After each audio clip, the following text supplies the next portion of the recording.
the Umaru University, which was established after the state was created. I think this also has to do with the increase in number of population, and of course there must be this relationship with the increase of population and provision of amenities. So I can say that the positive thing is about education. When you take the infrastructure like roads, in the 37 years of the creation of the state, there has been a tremendous development in terms of road network, not only within Katsina metropolitan, but throughout the state. You see there is wide increase, or there's an increase in construction of roads. Although the mainstay of the larger population is agriculture, indices have shown a drastic decline in production due to insecurity and climate changes. Katsina's agricultural sector has also suffered limited access to modern farming techniques, farm inputs, infrastructure gap, and limited chances to expand the agricultural value chain. The challenges Nigerian farmers face are multifaceted, anything from insecurity to knowledge of good agronomic practices, to unfavorable policy implementation or policy environment, to access to finance, to access to markets, to name a few. Farmers are Nigerians. Even though we constitute about 70% of the population, we go to the market, we suffer the same thing that everybody suffers. So whatever you suffer as a journalist is whatever. So it's a very big challenge to everybody. But we are saying that food is sine qua non to livability. People will have to eat to be able to do other things, to even think outside the box. If you are very hungry now, can you interview me? So the best thing is for people to get food first. Let us get food sufficiency and then food security for everybody. Nobody should sleep hungry. The president has said that. In fact, there is an emergency on food security, and they are just beginning to actualize it. A lot of work is being done. We are working on soil-specific fertilizers, crop-specific fertilizers. We are doing a lot on climate change. We are doing a lot on smart agricultural practices. And the government is buying a lot of machinery from various places to come and subsidize them to the farmers so that we can optimize or scale up our productivity. So a lot of work is being done, but it's work in progress. We need to be patient. We need to encourage government to do that. Here in Katsina State, we can see a lot of things happening. I mean, 2 days ago, I learned that the governor just came back from a trip to look for farm machinery to help his farmers. Katsina State is ready to invest well over 30 billion to address some of the challenges of agriculture in the state so that we can boost productivity. We can increase the productivity as well, and also increase the income of the people, and developing the economic fortunes of the state through the addition of some value into what we produce. We have safe collaboration with some partners in China to export some of our products that has to do with sesame, hibiscus, soya beans, and other agricultural products, as well as cotton. So we are doing everything possible to increase productivity in that regard so that we can meet the demand of our foreign partners.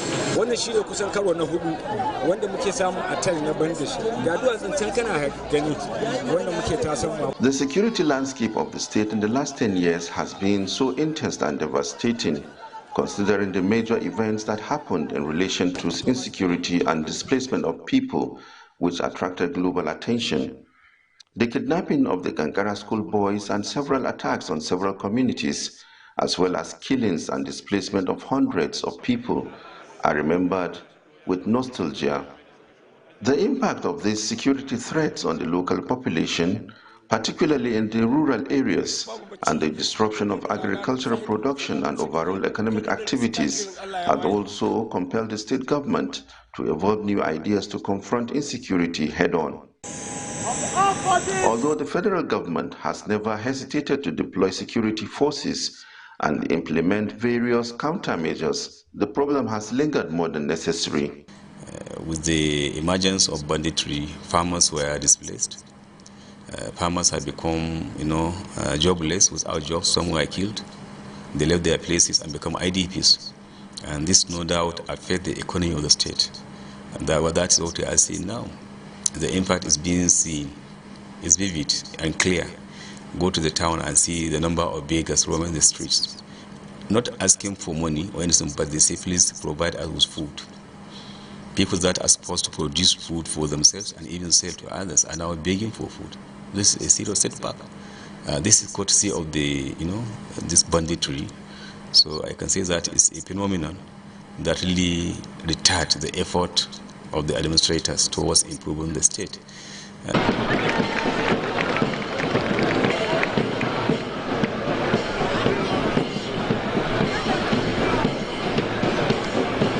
As 22 out of 34 local government areas face severe security challenges. The former inauguration has set up a committee comprising of well-versed senior security personnel who retired from national security institutions and also consulted private security officers to have a complete understanding of the dynamics of insecurity and security architecture in the state. I can assure you that my entire people of Katsina State will secure in the state. Today marks the pivotal milestone not just for our graduating officers but also for the entire Katsina State, by extension to our country, Nigeria.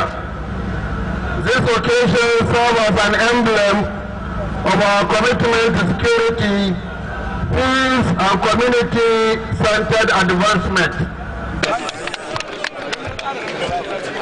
This government, under the leadership of Malam, Dikko, Umaru, is poised to address the issue of insecurity in total.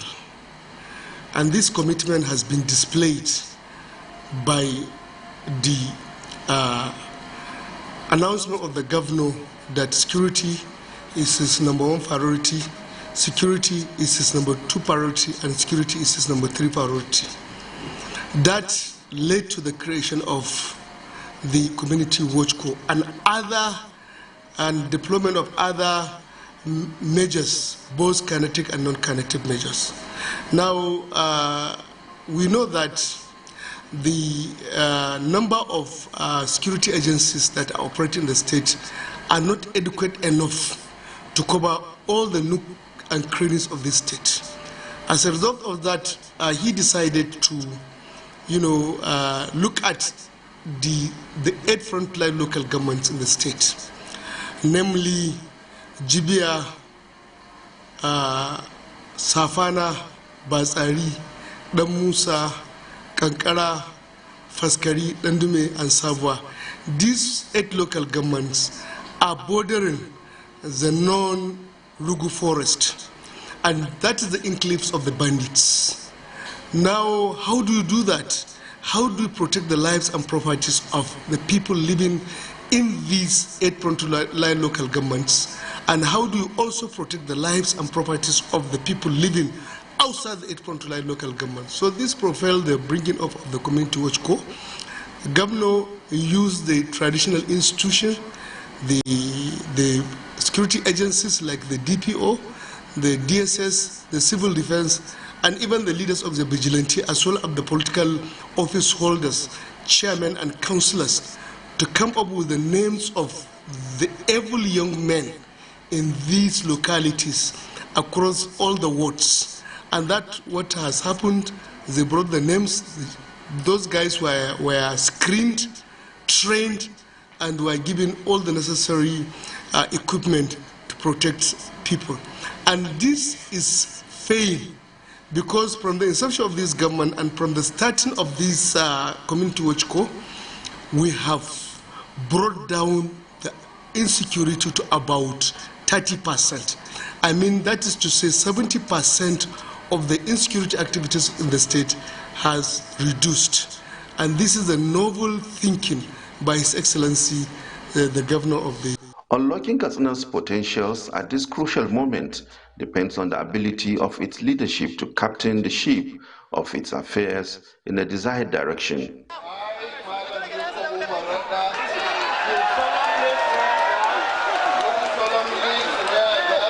will be faithful and bear true allegiance to the Federal Republic of Nigeria, and that I will preserve. Dikko Umaru assumed the leadership of the state, promising to change the narrative of the predicament the state is faced by addressing insecurity and bring newer hope through the creation of jobs and reforms in governance. Because the lifetime of a state is beyond any individual, and as such, all of us, when we talk of anniversary, it is a time of reflection. Now to look back from where we came from, now where we are now, and equally to project on where we are going. Not only those of us who are saddled with responsibility, but equally for all well-meaning as citizens of the state. Now the question is, what do you think you could do to improve for the benefit of the state, either as an individual or as an organization? Now for us who are saddled with the responsibility, our only concern and aim is that His Excellency the Governor of Katsina State, we give him the maximum support and cooperation, and we pray to Allah subhanahu wa ta'ala to support him, and equally to support us, to support him, to give us the wisdom and the courage to do the needful for him to achieve, if not to all what he has planned for the state and even beyond, but at least substantially to achieve what he has planned for. The issue of security shoulders squarely on the federal government, because it is part of the constitutional provision under the category of exclusive list. In other words, the state has no power to have the police, the army, and other security personnel. But notwithstanding, due to the exigency of time, the governor came up or established the community watch corps, which assists the conventional security, the army, the police, the civil defense, and the rest in fighting banditry in the state, which to an extent succeeded in at least pushing back the bandits, especially in the front line local government areas. But this does not stop. But we believe that an effort is being made, at least to improve the situation. But much must be done, especially on the part of the federal government. The opportunity to list out achievement in the first year. The work that has yet to be done dominates our agenda. We have set lofty targets for security, agriculture, education, healthcare, utilities, and public sector reforms. There are many challenges ahead, but we are up to the task. Macro factors, including high national inflation, fuel subsidy removal, forex volatility, food and social insecurity, low trust in governance, will undoubtedly make life more difficult for people. As subnationals, we can only take steps to ease some of the suffering, which my administration has done over the past year. Katsina has the potentials to feed the nation out of emerging opportunities for growth, particularly in the agricultural sector, through the intended agricultural mechanization process being negotiated by the state and Chinese government. The adoption of climate-smart agriculture, the use of renewable energy, and the expansion of processing and value addition capabilities are also possible ways to get the state out of its economic predicament. Fighting poverty will be a giant leap toward fighting insecurity in Katsina State. My administration is determined to use kinetic and non-kinetic approach to solve this problem. We spend about 1.5 billion on complete tactical combat equipment for Katsina State Community Watch Corps. We sustain payment of monthly security operation allowances to security personnel in the state to the tune of 228 million naira every month. This is in addition to 10 units of armored personnel carrier, 65 branded Hilux vehicles, 700 motorcycles, surveillance drones, a communication network and trackers, and other related working materials at a total cost of approximately 11 billion naira. The state is likely to witness the influx of public-private partners soon due to the strategic investments being made in infrastructure development, which can help unlock Katsina's full economic potentials. Katsina State at 37, a vision for the future, is to build a state where peace, food security and economic diversification and prosperity will take center stage for sustainable development. Could predict what will happen. It is only that can only be imagined, but I think for the best and for the better. So we pray to Allah subhanahu wa ta'ala for us to see a lot of those goodies that will be coming to Katsina State. And the rest then is for those behind to build on what the elders have done for the betterment and improvement of the livelihood of the people of this state. This one, Katsina State enjoys, a lot of, endowment by God in terms of natural resources. We have a lot of natural resources in Katsina State. We want to see a situation where these resources are harnessed, the kaole in Kankara. We have, limestone sometimes. We have gypsum or limestone somewhere. We have silicon. In fact, a lot of mineral resources that are untapped. So we wish that, the state will avail itself of this opportunity of endowment from the God to make use of these resources to develop the state very well. And we know our contribution will be nationwide. We talk of leaders. Katsina has produced 2 presidents, late Radda and former President Muhammad Buhari. And we know our contribution in the country, so we expect to continue to play a lead role towards the development of Nigeria in general. Katsina State celebrates its 37th anniversary. It stands at this critical juncture. Faced with security challenges and agricultural constraints, the state must find innovative solutions to unlock its full potentials.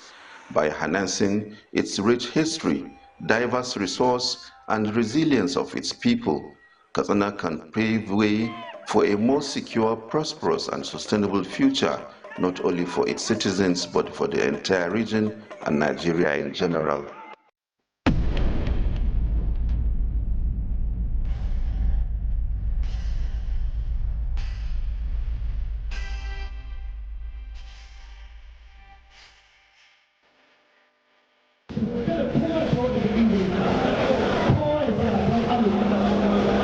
In a world where resources can be scarce and voices often go unheard, a revolutionary approach is emerging, one that places power directly in the hands of the people. The Citizenship Budget. The Citizenship Budget is not merely a financial tool, it represents a commitment to transparency, accountability, and community engagement. But what does it mean for everyday citizens? Developmental efforts have been hampered by so many factors in the past. The road to development is very clear. What was lacking then was political will to do so. Nevertheless, when the governor came, he came with good idea of evolving, or rather facilitating community development. And he realized that for someone to sit in the comfort of his office or her office as a government official, be him a commissioner, a permanent secretary, or any other political office holder, to think for people what they think is too wrong. This is where we got it wrong in the past. Development emanates from the grassroots. What do people want? On September 20th, 2024, Katsina State Governor Dikko Umaru commenced a tour of the 3 senatorial headquarters to launch his community development project and initiate the citizenship budgeting process for 2025. For many citizens, this is a long-awaited opportunity to pose questions directly to the governor and engage in meaningful dialogue. The tour began in Funtua, where a large crowd gathered to welcome him and his entourage.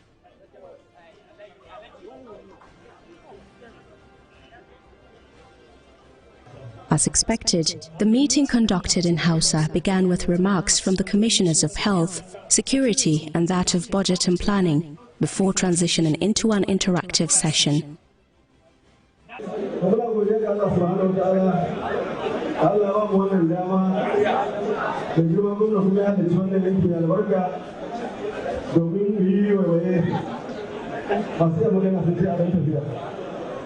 A cikin wannan lokaci da Allah ya bada dama suka samu jagoranci jihar Katsina ya fada hannun da girma gwamnan jihar Katsina ya yi abubuwa da dama kamar yadda muka saurara daga dukkan jama'a da suke jawabi zuwa tsawon wannan lokaci. So for him to come up with the issue of coming up with citizens kind of budget, which although he's not the person that started, but he is the one that is improving it. I think the last administration started with the civil society and the Ministry of Budget going around to get inputs from the local governments. But then he has introduced another page in it, where he as the governor, a sitting governor personally or in person physically going to the zones, Funtua, Katsina and Daura, to interact with representatives of local governments from those zones, including civil society organizations and other well-meaning citizens, to get directly from them what they want to be imputed, what they want to be included in the budget.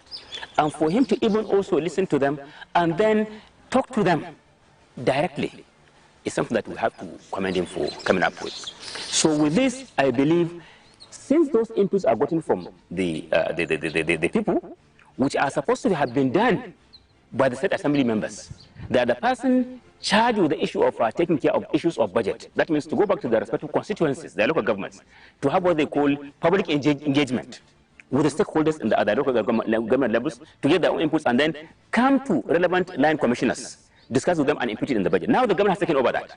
He is going himself directly to the common man, listen to him, discuss issues with him, and then tell you directly that if you talk of this, no, we cannot do it. I could remember at Funtua, in my zone, I raised the issue of our road from Kankara through Ruangode to Sheme.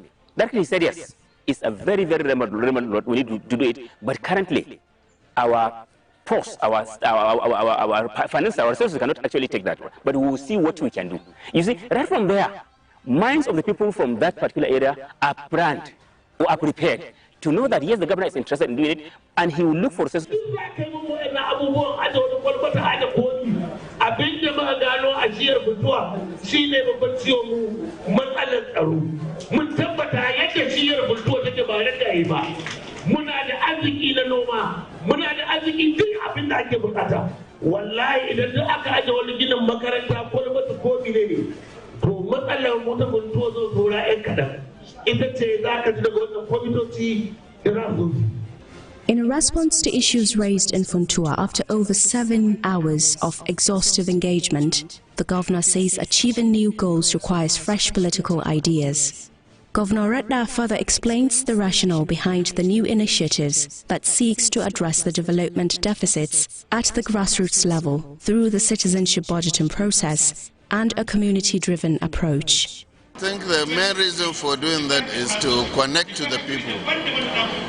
The people of Katsina State has given us mandate to govern the state for the 4 years.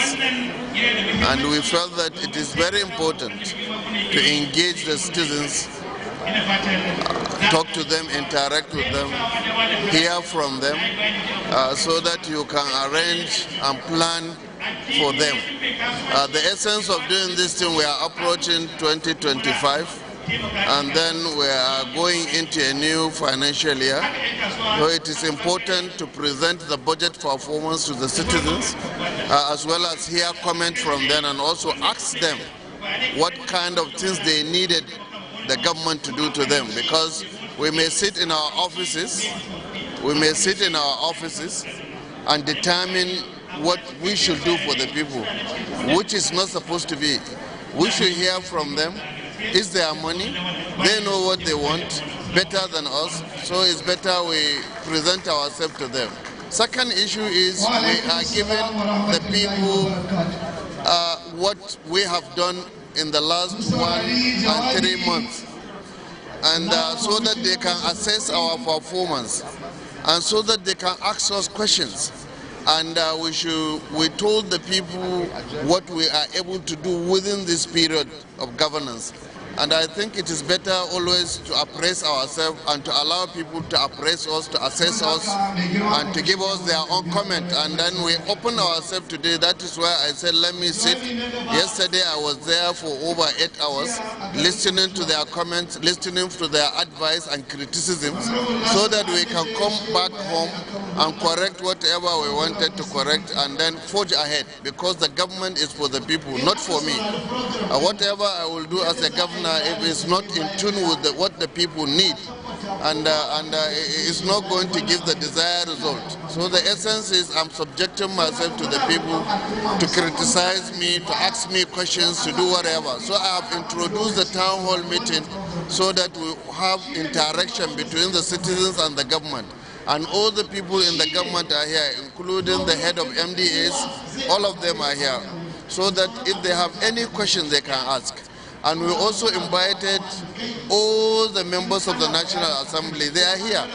And they will also account for what they have done to the people. And when people are free to ask any of us any question, and we'll be able to provide explanation. And then we also invited all people who has federal appointment at the federal level. They are all here. The minister is here. Other government functionaries are here. So that we subject all of us to the test of the people and then hear from them. We have the shock absorber to take all the criticisms, and we are ready to change, and we are ready to amend. And then nobody is perfect in life. A lot of things can go wrong, and then you may not know. And then if we have seen what has happened in this country during the protest in August, it has really shown something to us that we need to connect to the people, we need to talk to them, we need to hear their feelings so that we can address it squarely for the benefit of the state. The governor extended his stay in Funtua to facilitate further engagement with the community before proceeding to Daura the next morning for a similar town hall meeting. One unique aspect of this initiative is its emphasis on inclusivity, ensuring that every voice, regardless of background or status, is heard and valued. This isn't just about budgets, it's about building a future together.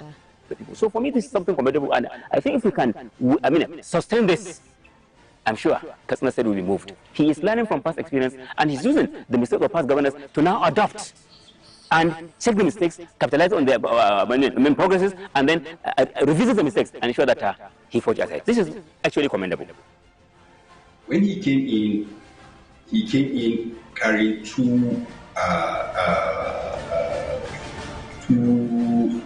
qualities that are very good, I would say, that are critical solving this kind of problem.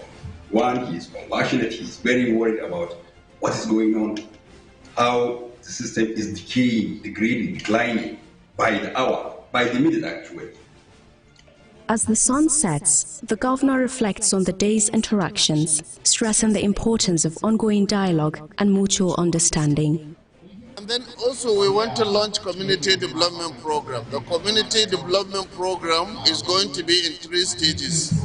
Also trying to see how those committees are going to safeguard government properties, because most of our places you see government properties as nobody's property. So we want those committees to take ownership of the property, to protect those properties, and make sure that those properties are fully protected for the benefit of their people. And if we are distributing anything down to those communities, we will get out all the details of that committee needs through that system, so that we will not be giving those things to the wrong people, especially when you are giving farm input. You have to give it to the real farmers. When you are giving support to the vulnerables, you have to meet the needs of the vulnerable. So when we have that committee, the committee is such a democratic committee. After doing everything, they have to subject everything they have to voting. After voting out and agreeing by the whole community that this is what is the need, then we is now forwarded to it. And then we didn't even put barriers to the committees. The local committee from the ward level comes direct to the office of the governor. It will not go to the local government, it will not go to the zonal office, so that we will prevent distortions, we will prevent some bureaucratic bottlenecks, so that we can speed it up. and I, as a governor, am the one to steer the steering committee, to chair it, and then the joint planning committee is also being chaired by the deputy governor, so that we can give it the backing and all the authority. And this community development project, which we have launched yesterday in Funtua, we are going to legislate it. I have already prepared a bill that we send to the State Assembly to make it a law, so that it will be respected and it will be abided by. One noticeable aspect of the meeting was the participation of the opposition parties, highlighting a rare moment of unity in the democratic process. In Daura, community members took the opportunity to express their needs and convey their appreciation to the governor for his willingness to engage directly with the public and assess his administration's performance.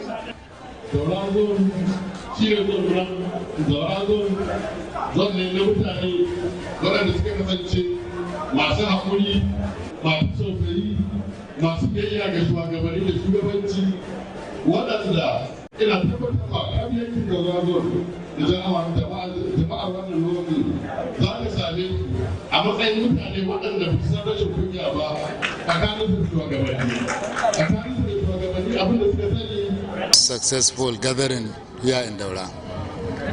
This is a good initiative, and it's an initiative worthy of commendation. We are all representative of the people. We need to be accountable to our people so that democracy can thrive. We are here in the instance of His Excellency, the Governor of Katsina State, Dr. Dikko Radda, who sent an invitation letters to all of us, irrespective of political party affiliation. We are here representing our people to ensure that the people participated in the 2025 budget as initiated by His Excellency the Governor.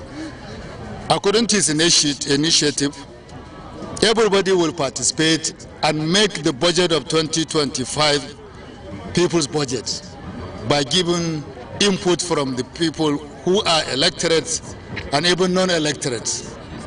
This is very important, and it's a situation whereby even opposition party will need to contribute for the development of their state. We are here to represent our people, to raise their yearnings and aspirations, to make sure that they are fully represented at all stages. We are ready to support the government in providing goods and services to our people. We are ready to give our contribution, especially in the area of security. What has been said by the commissioner in charge of security in the state, and what has been said also by the deputy governor, in terms of security measures taken in this state, they deserve support of everybody in Katsina State to see that we are out of this security problem. We are ready to support this initiative because issue of security, everybody should keep politics aside. This is our state. There is no development that can be realized under atmosphere of insecurity, chaos, conflict, and crisis. So there is need for everybody to bring his own contribution to make sure that our state, our region, our country is safe and secure for development to thrive. Around the globe, communities are increasingly embracing the citizenship budget approach, yielding impressive results. The future of the citizenship budget lies in its scalability. As more communities adopt this model, we can envision a world where citizens actively shape their environments. Governor Dikko Radda demonstrated courage by inviting the public to challenge his administration without fear.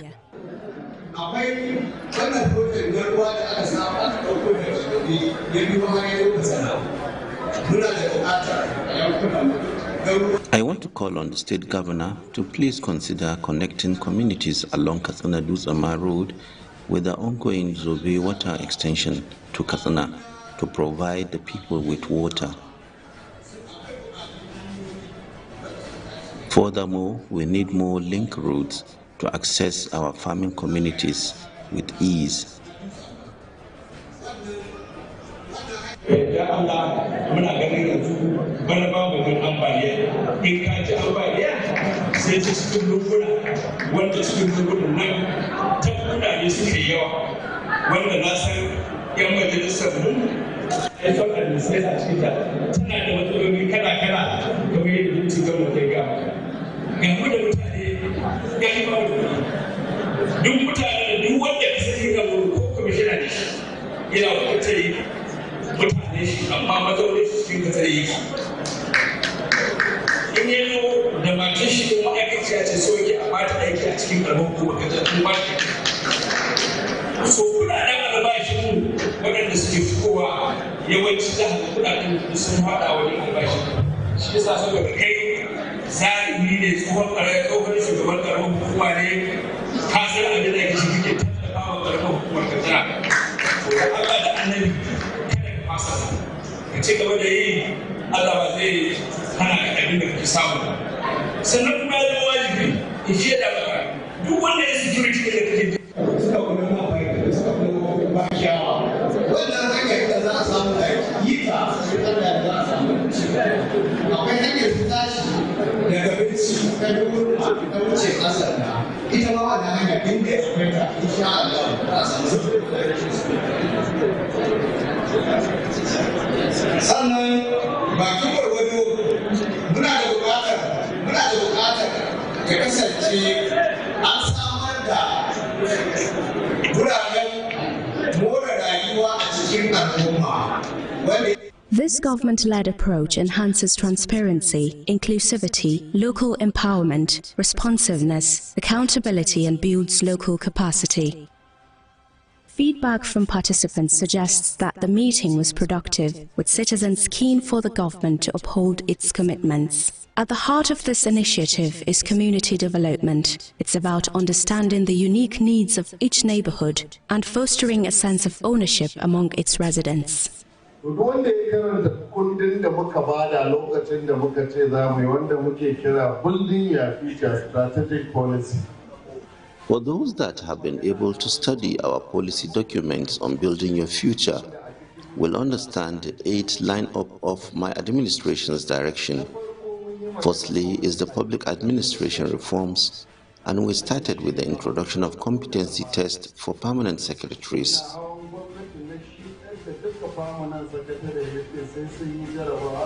We also promised to strictly adhere to merit in all our appointments, and this will continue as long as we can go.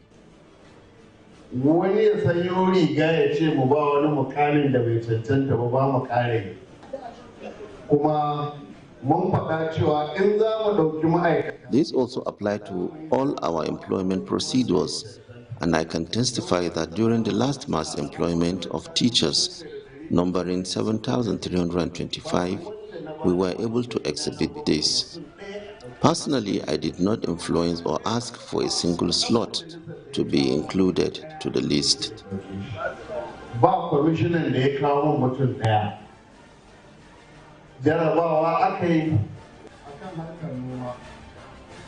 On issue of security, I told you when we went around during the campaign that a substantial number of youths from security compromised areas will be trained and engaged to protect their communities. And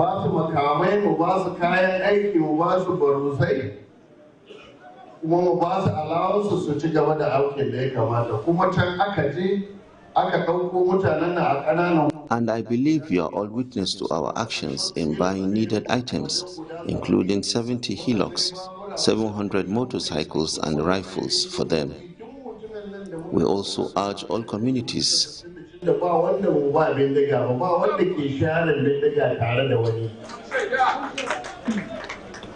community approach. We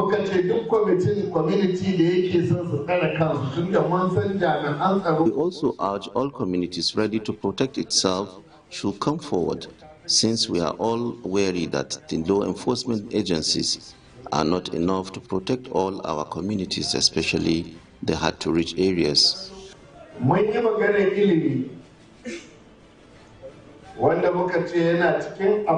Talking about education, when we came on board, only 13% of secondary school students have seats. But as I talk to you now, Over 90% of them have been provided with chairs.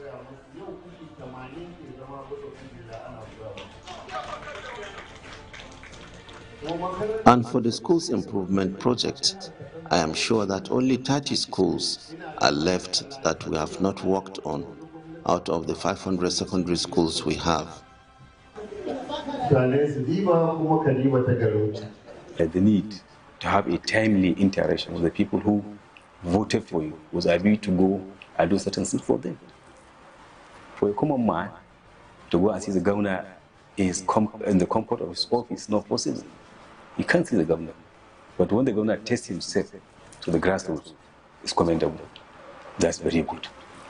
And the decision now to involve communities in designing, in fact, in even, not even designing, in conceiving what they want, designing, and participating in the implementation of certain projects, I think that marked the beginning of development, if well implemented.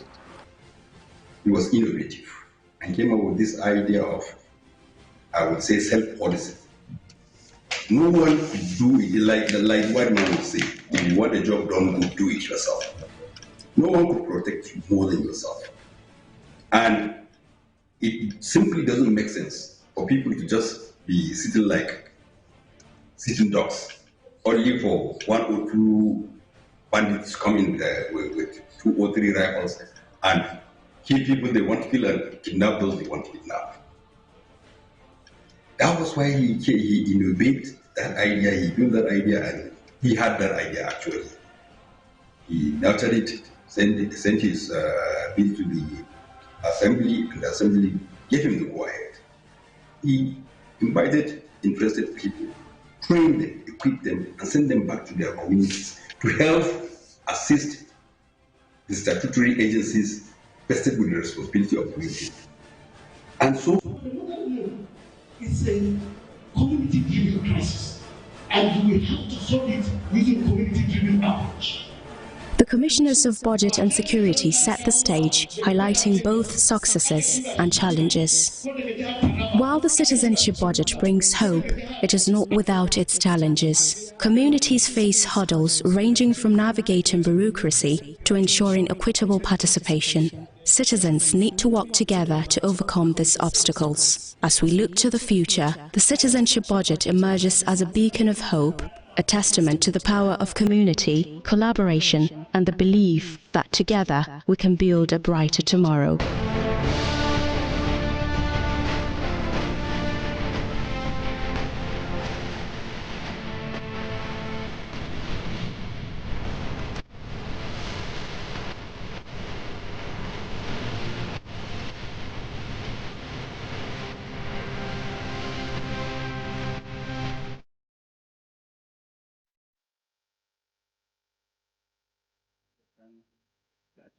Recorded by the current administration, led by His Excellency the Governor of the State, Malam, Dikko, Umaru, TVC News On. A monthly press briefing is instituted beginning from this moment, and on a monthly basis, His Excellency the Deputy Governor will continue to give brief and full explanations on various sectors of our development every month.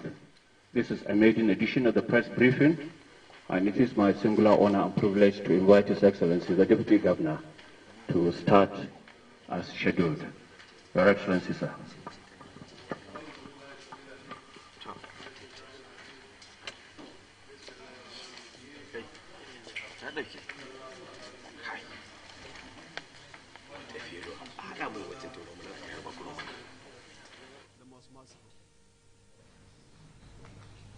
We are beginning with the administration and social sector.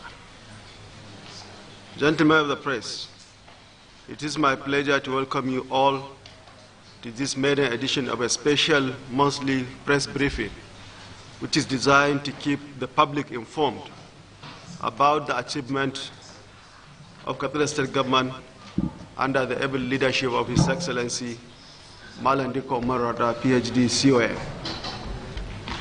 As you are all aware, during our campaign tour, His Excellency the Governor pledged to implement programs and policies as outlined in the Building Our Future document.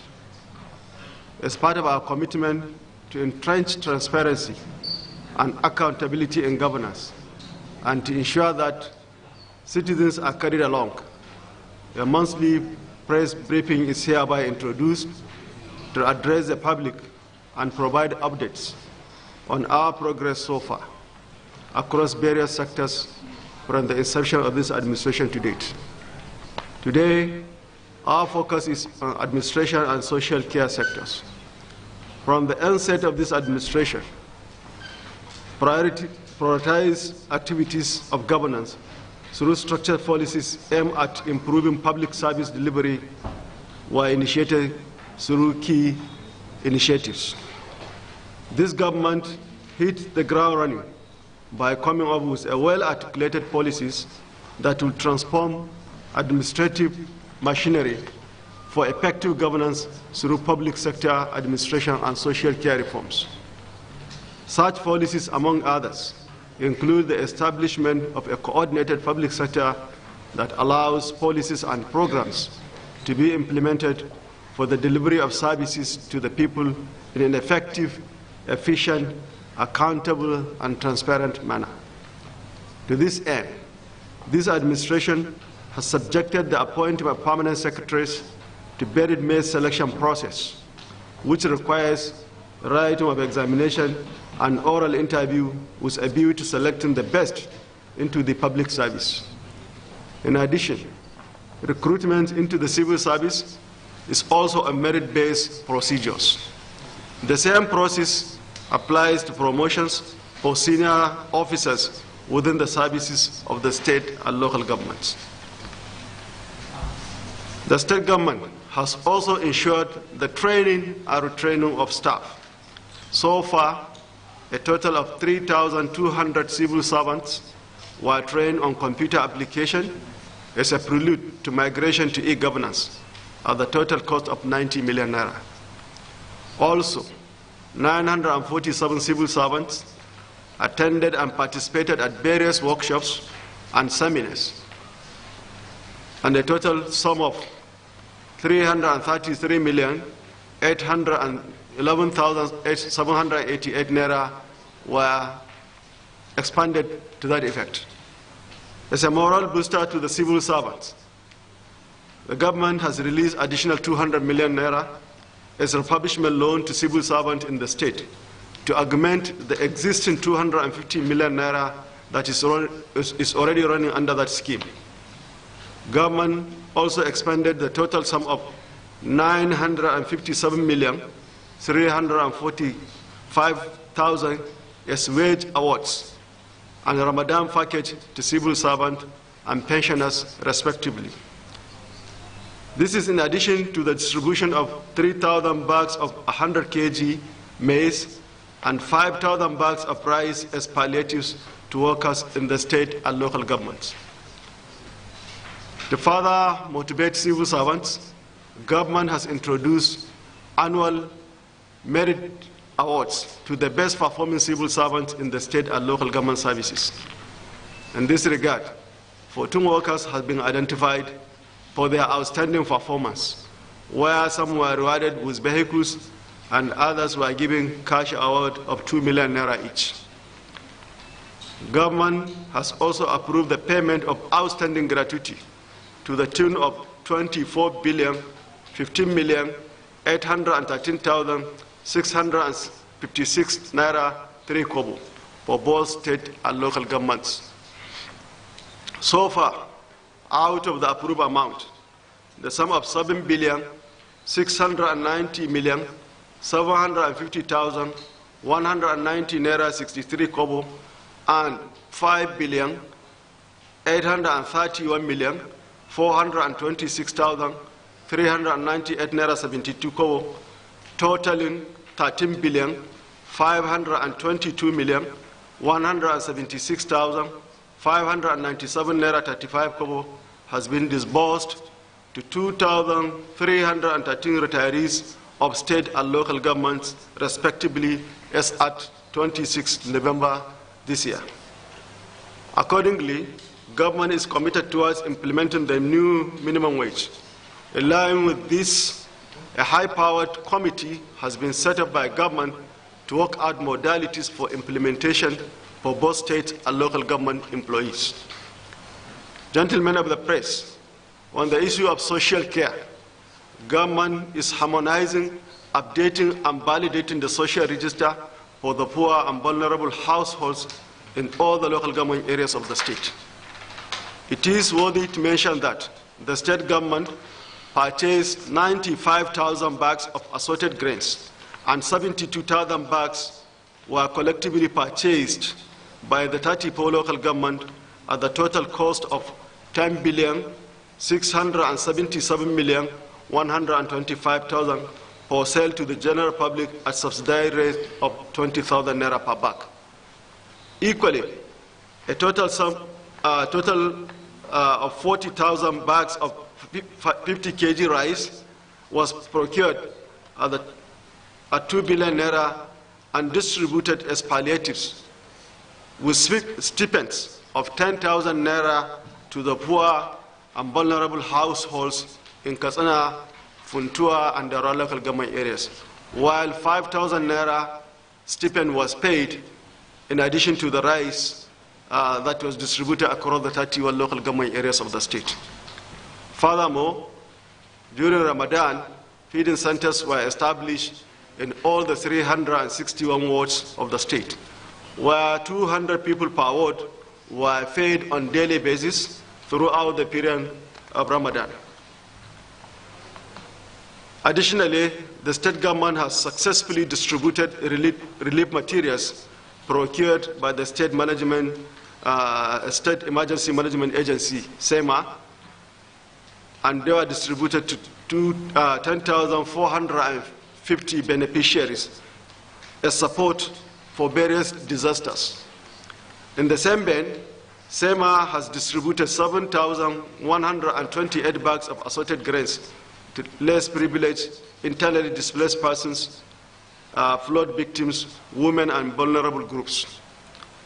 Another assistance of related materials was 200 million naira was given to 1,018 flood victims across the state. In addition, the sum of 451,800,000 cash support was distributed to 1,067 flood victims. This was done in two categories. Some were given 600,000 naira, while the second category were given 300,000 naira each. To eliminate the suffering of the citizens owing to subsidy removal, the state government procured 60 number buses to assist in transporting the citizens at subsidized rate. In line with the administration strategic policy document, Building Your Future, government established the Katsina State Enterprise Development Agency, Katsina, and charged with the responsibility of promoting micro, small, and medium enterprise development in the state.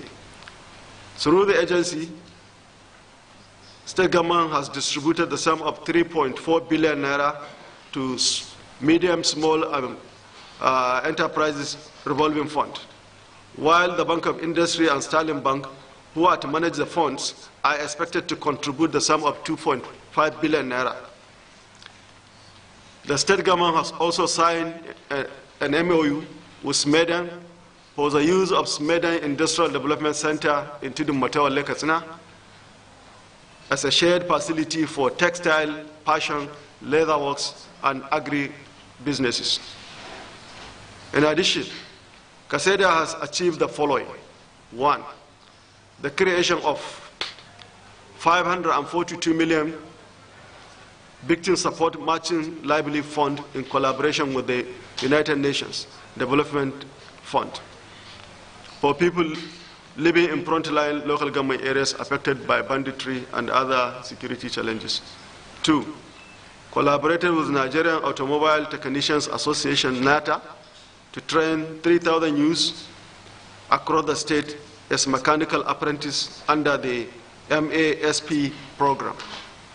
3, partnered with Enterprise Development Agency and Pan-African University, Lagos, to train 10,000 women across the 34 local government areas for a period of 1 year. They have also trained 100 women on makeup and beauty artistry. Katsina has also disbursed to 2,000 MSMEs under the Katsina UNDP Livelihood support. Disbursement of funds also to 2,818 nano, macros, and medium small enterprises under RAC, KTK's World Bank assisted program. Additionally, under the program of KTK's, the state government has injected the sum of 8,015,785,516 naira 6 kobo, and this includes operational expenses under the program. A total of 12,916 poor and vulnerable households benefited across the state through the Community and Social Development Agency, CSDA, while the sum of 3,455,540,000 was expanded. Furthermore, through Padama program, a total of 11,996 farmers benefited with agri inputs, while 31,990 farmers benefited from agri assets, which cost government the sum of 3.4 billion naira. While in the case of Katsina, 7,696 farms received additional grants, while 34 farms received IT enhancement support grants at the total cost of 604,826,084 naira 24 kobo. Distinguished ladies and gentlemen, this administration is committed towards total inclusiveness through effective involvement of all stakeholders. Consequently, a total of 7,545 imams, naibis, and ladans are enrolled and are receiving monthly allowances. Similarly, 10,665 members of ward and local government security committees and 6,652 ward heads are receiving monthly allowances so as to incentivize all the identified groups for effective services to the people. Government has adopted a strategy of assisting victims of banditry through the provision of relief materials, Medicare, and financial assistance. So far, the sum of 739,330,541 naira was expended in this regard. Gentlemen of the press, it is the determination of this administration to ensure that citizens of the state are positively impacted by our policies in all sectors of the economy. I would like to conclude by expressing our gratitude to the good people of Katsina State for their unwavering support and understanding. Subsequently, this press briefing will continue on a monthly basis, showcasing achievement of this administration, while we remain committed in implementing projects and programs targeted towards improving the lives of our people. While thanking the media for their support and understanding, it is my belief that together we can build a more prosperous Katsina State. May God bless Katsina State and Nigeria at large. Thank you for your time.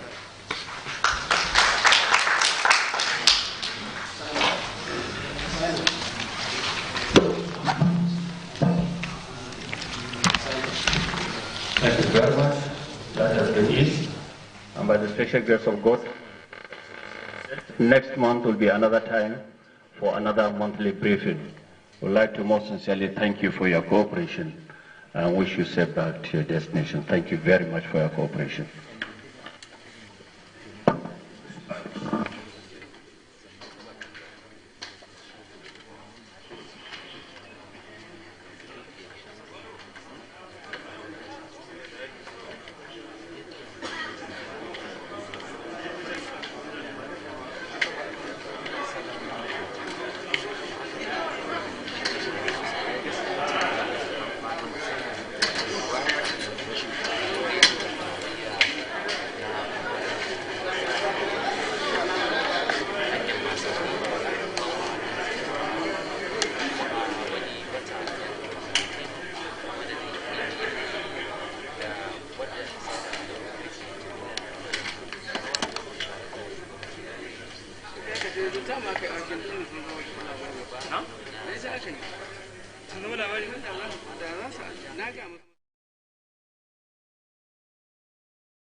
particular murderer is below the age of 18, there could be considerations of the judgment. But this, the suspects, they are all above 18, and what the counsel to the victim is saying is that they may eventually settle the case out of court. But then we wait until December 10 when the judgment will be given, because according to the counsel, they are still considering if they are going to settle the case out of court. All right. So whatever they conclude will determine what the judgment may likely determine what the judgment will be on December 10th. All right, Alaide, but now these 12 suspects have pleaded not guilty. Were they released on bail or have they been remanded? Of course, they were supposed to grant them bail. They have applied for bail, and they were supposed to grant them the bail today. But then the counsel to the victim opposed, tried to oppose the application. But then we do not know if the final judgment will be given on the 10th of December. If not, there should be a room for application for bail and granting the bail to the suspects. All right, Alaide, thank you very much for that update. We'll wait to get more as soon as we have more updates on that. Thank you.